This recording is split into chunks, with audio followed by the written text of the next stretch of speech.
Selamat sore para sedulur YouTube, ketemu lagi dengan saya Agung Wijanarko. Oke para sedulur, seperti biasa di sore hari ini saya pengen ngajak ngobrol para sobat-sobat saya, teman-teman saya, sedulur-sedulur saya yang sudah subscribe dan join di kanal YouTube saya ini. Kita akan ngobrol-ngobrol masih seputaran ayam hobi ya teman-teman. Jadi teman-teman, di sore hari ini saya pengen ngajak ngobrol teman-teman seputaran jual beli ya, tentang ayam hobi. Yang kita maksudkan di sini ayam hobi lah ayam BK, koi, ayam ngon, ayam Birma gitu kan, yang memang akhir-akhir ini sebetulnya penjualannya agak menurun ya, kalau untuk yang kelas penjualan kelas menengah ataupun menengah ke bawah. Kalau kayak saya di kampung halaman saya di Jogja itu, di pasar-pasar biasanya transaksi ayam-ayam hobi kayak ayam pika, ayam koi gitu, ayam ngon gitu kan, itu saat ini nurun drastis ya, harganya yang nurun drastis ya, dan memang nggak realistis lagi dengan harga pakan yang meningkat, justru harga ayam hobinya nurun gitu kan. Biasanya kalau di kampung halaman saya itu di sekitaran Kabupaten Bantul ya teman-teman, ayam jago yang usianya sekitar 8 sampai dengan 10 bulan tuh saat ini dihargai mulai dari harga 160 ya sampai dengan 250, pol-polnya paling 300.000, yang mana kalau kemudian dikalkulasiin itu udah nggak ketemu dengan harga pakan yang melambung tinggi ya. Beras merah saat ini yang kualitas nomor 1 udah hampir 20.000 kan, terus katul udah sampai 5.000 per kilonya. Jagung di beberapa tempat di Jogja tuh udah sempat kemarin menyentuh titik 10.000 sampai 10.000 ya per kilogramnya.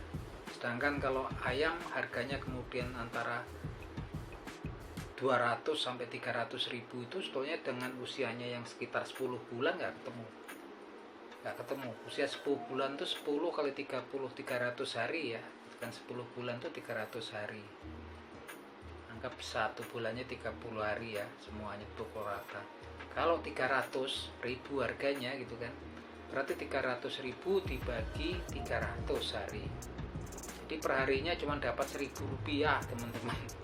Itu 1.000 rupiah itu belum bersih ya, itu kotor teman-teman. Kotor tuh kita belum dipotong pakan, dipotong resiko kematian, dipotong obat-obatan kalau ayamnya sakit segala macam ya teman-teman. 1.000 rupiah, jadi udah nggak realistis kita kerja sehari dibayar 1.000 rupiah gitu kan. Justru adanya kita malah rugi. Tapi sepertinya nggak begitu kalau yang kemarin saya main ke beberapa penghobi di kota besar. Kebetulan saya kemarin main ke Tangerang ya, di Tangerang, di Cipondo, saya bertemu dengan beberapa rekan-rekan saya penghobi ayam hobi yang memang aktif di kompetisi dan pro, di kompetisi pro ataupun kompetisi kontes ya teman-teman. Ayam-ayamnya memang yang kelas-kelas sekarang memang kalau yang berkualitas tuh harganya juga luar biasa ya, dan masih lancar jual belinya. Jago itu kalau yang memang keturunan ayam berkualitas, notabene impor tapi tetap labelnya harus berkualitas ya, itu sampai harganya di titik antara 3.500, 3.000 sampai dengan 10.000 ya.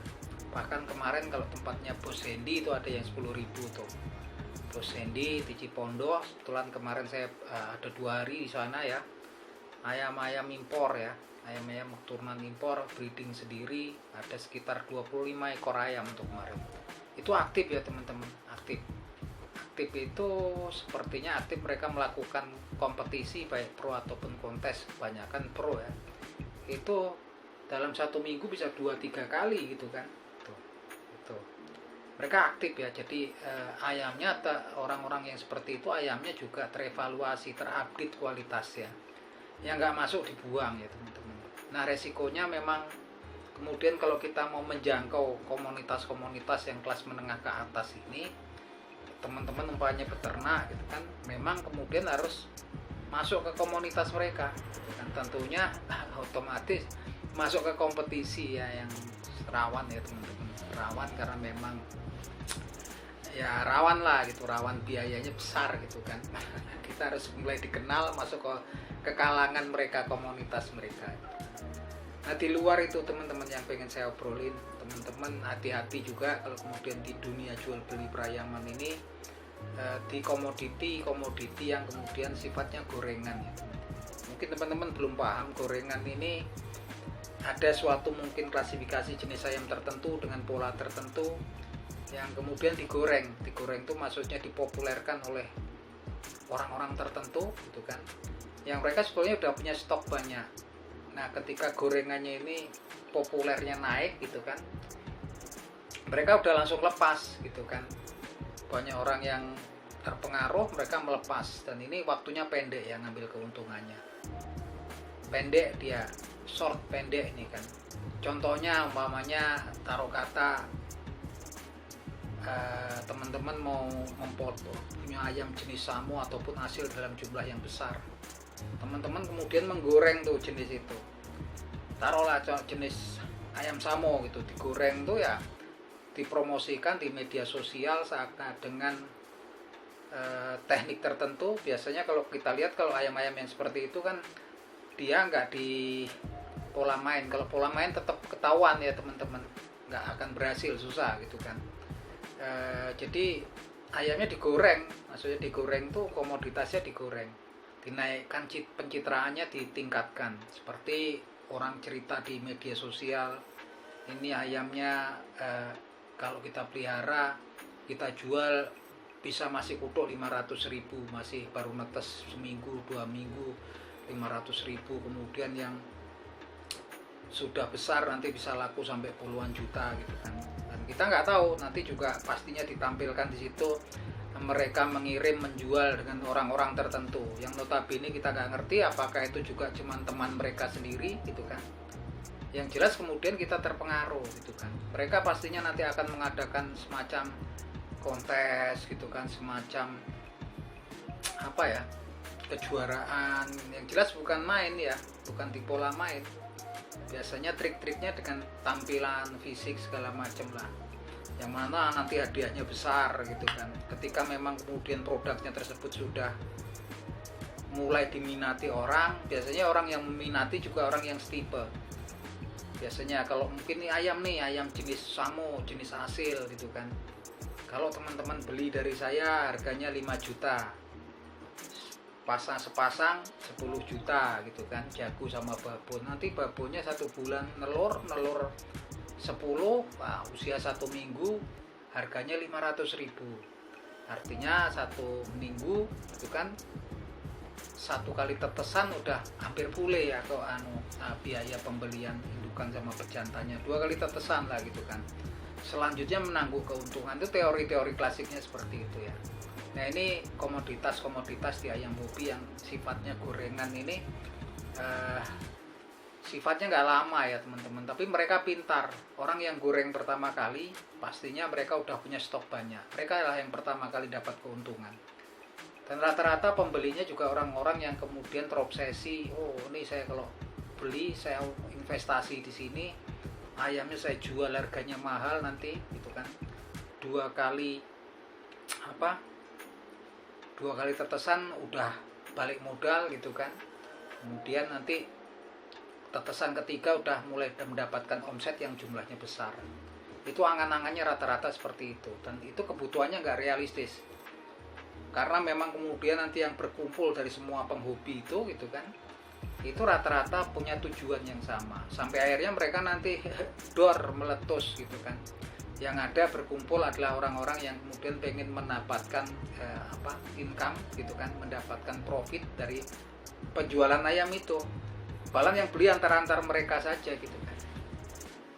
Yang untung siapa? Yang penjual pertamanya, yang mempopulerkan pertamanya, kemudian hilang gitu kan. Makanya jangan heran banyak yang masih terobsesi gitu kan. Kalau lihat-lihat di grup ayam hasil parot lah gitu kan, masih dipasang harganya yang mungkin nggak realistis. Tapi pembelinya juga saya lihat juga nggak ada gitu kan, yang komen pun nggak ada. Beda dengan ayam hobi jenis Bika Koi yang khusus untuk kompetisi, dia ada kebutuhan yang realistis ya teman-teman. Contohnya kalau saya main kemarin tempatnya Bos Hendy di Cipondo, Tangerang tuh ya, itu ayamnya juga nggak sembarangan ya, harga-harganya ayam dia itu antara 5.000 sampai 10.000. tapi harganya mau 5.000 10.000 juga kalau kemudian udah kalah loss gitu ya udah nggak dipakai gitu kan, pastinya dia akan beli lagi. Itu yang saya bilang, kemudian ada kemudian kebutuhan yang realistis, dan mereka yang orang-orang seperti itu nggak punya waktu kemudian untuk beternak ataupun breeding, karena memang beternak ataupun breeding resikonya untuk ayam jenis hibrid kebanyakan juga hasilnya melenceng gitu kan, mainnya asor ke bawah. Makanya mereka yang para player kayak gitu lebih langsung beli gitu kan, langsung beli, bisa dilihat kemampuannya. Ini yang kebutuhannya realistis ada gitu kan.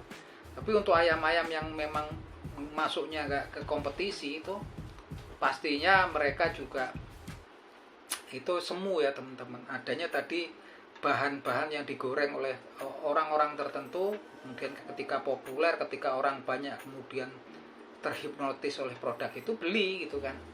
Ketika beli kemudian beternak gitu kan, ketika nanti orang itu nanti ketika sadar mereka sebetulnya sudah kebelasuk gitu, keblinger gitu kan, yang beli-beli, karena memang akhirnya yang berkumpul di komunitas mereka gitu kan itu ya orang-orang yang punya niatan yang sama gitu kan, niatan yang sama, nggak ada kebutuhan yang kemudian realistis. Kebutuhan untuk yang player lah, dia kompetisi kalah buang gitu kan, beli lagi gitu kan.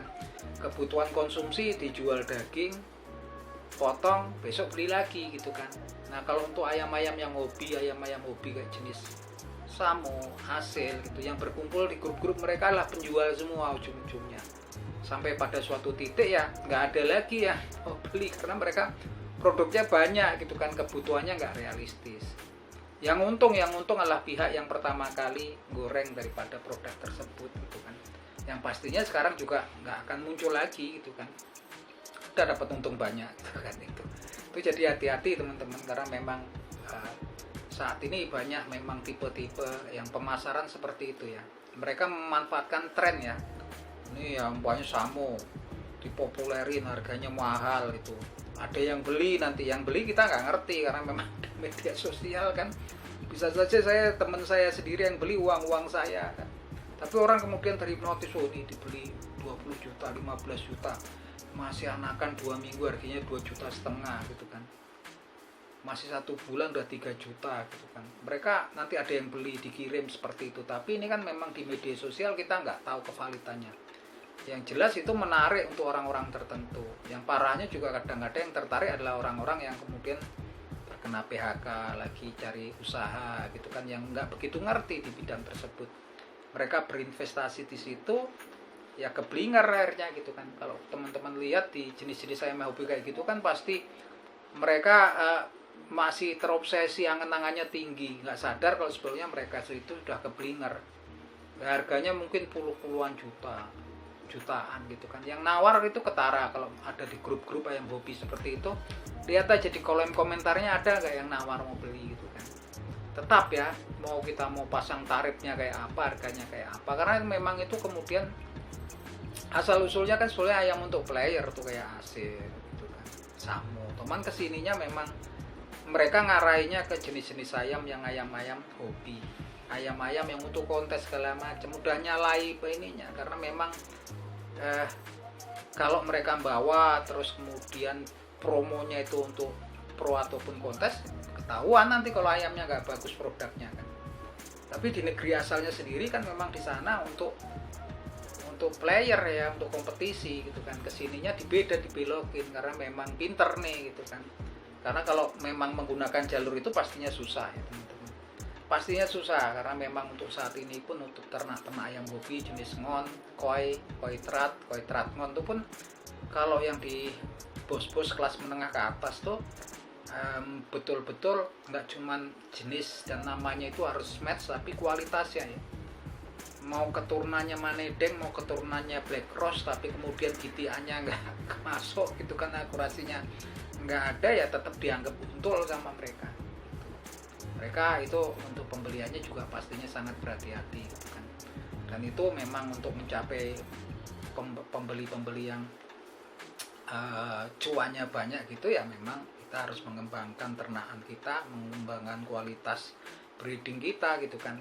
Kalau enggak kalah dari luar ya, kebanyakan juga sekarang udah mulai pada impor Thailand kayaknya memang lebih maju beberapa langkah untuk genetika, untuk breeding ayam hobi ya teman-teman. Nah ini yang memang kita sayangkan, kadang yang di sini kan keblinger dengan teori-teori yang banyak beredar di media sosial ya, masalah katuranggan lah apalah ya teman-teman. Kalau katuranggan tuh kalau kemudian sisik suro watu lah, sisik ubet, tapi kalau kemudian gitiannya nggak masuk, kemudian akurasinya nggak ada, ya tetap jadi utuh ya teman-teman. Coba teman-teman pahami lah, nanti teman-teman ngerti. Nah itu aja teman-teman, ini obrolan ini untuk sekedar ngisi channel saya. Ini kebetulan di Jakarta, kalau lagi di Jogja saya jalan-jalan biasanya ke pasar, reportasi jual beli ayam hobi di pasar, kadang-kadang juga ke kandang teman-teman di sekitaran kampung halaman saya yang beternak ya gitu kan. Ini kebetulan di Jakarta, jadi ya ngobrol-ngobrol santai gini aja. Oke gitu teman-teman, kalau teman-teman suka konten saya jangan lupa subscribe dan press bell-nya supaya dapat notifikasi kalau saya bikin video baru. Akhir kata, salam seduluran dari saya Bung Wijanarko dari Cibubur, Jakarta Timur. Ya, matur nuwun.